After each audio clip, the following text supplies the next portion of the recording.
So RFK Jr. is courting black voters.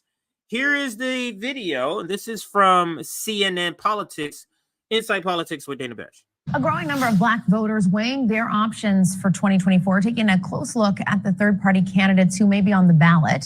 Robert F. Kennedy Jr. trying to seize on that opening over the weekend, positioning himself as an environmental advocate for the black community.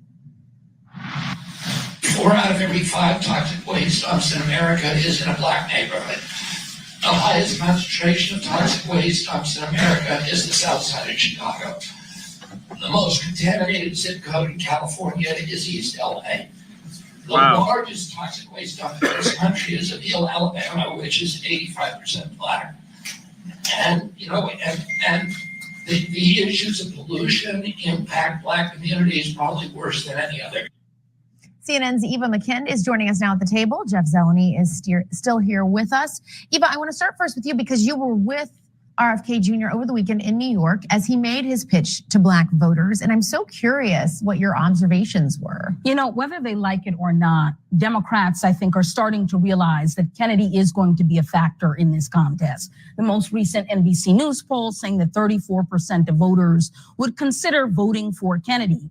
And while he is widely criticized for vaccine skepticism, he also has this legacy of environmental activism.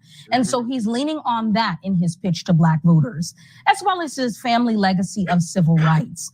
Something else that I think that he can lean into is this economic argument. I can't underscore enough how great the economic anxieties are among black voters. So one of the Kennedy supporters that I met at a Black History Month event yesterday in Brooklyn, a Kennedy event, he was telling me that his family business, he almost lost it during the pandemic, the Sugar Hill Club in Brooklyn. And over the years, he's had many Democratic politicians in that restaurant.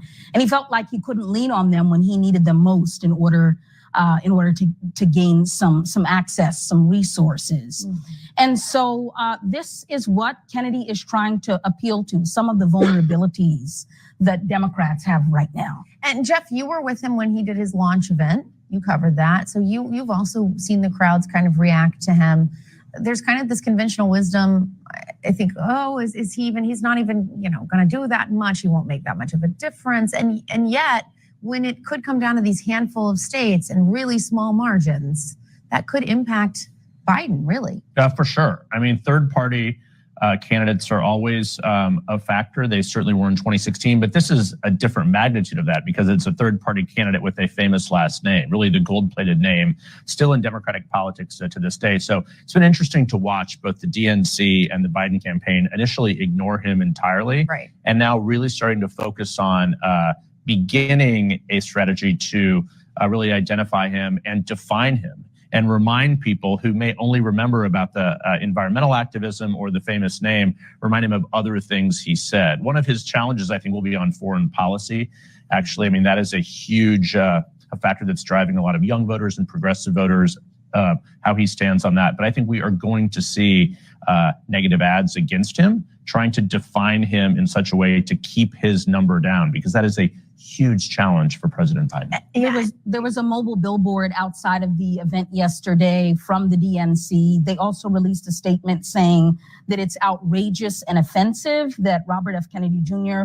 would claim to be a leader for our community after the damage that he's inflicted. So that was Jamie Harrison, the head of the DNC, saying that. He says, as Black Americans suffered disproportionately from COVID, Kennedy Jr. pushed harmful misinformation about the life-saving COVID vaccine, and even was ranked as one of the top spreaders of false information on social media. So Jessica, let me let it finish. That kind of telegraphs the argument that we're going to get from Democrats in response. Yeah, and there is polling, 13% for RFK Jr. against Joe Biden and Donald Trump, so not an insignificant number. All right, thanks to both of you. Great to see you.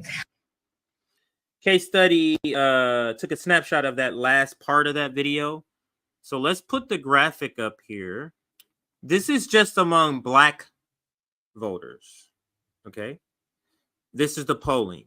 So Cornel West at 13%, RFK Jr. is at 13%, Trump is at 15%, and Jim Crow Joe is at 56%. Now, believe it or not, Cornel West tweets this out boasting about coming in third place behind two races for the black vote. Truly bizarre. And he says this with no money. He says, I achieved 13% of the black vote with no money. Nick found a receipt showing last quarter the amount of money that the Cornel West campaign raised and the amount of money they spent, which was nothing, to get on the ballot. So he came out with that tweet to say, with no money, I'm polling at 13% with the black community. That's low, sir. You, the black radical, should be polling well in the 50s, well above RFK Jr., certainly well above Donald Trump. So you can spin that as a win. But anyway, you see the numbers here.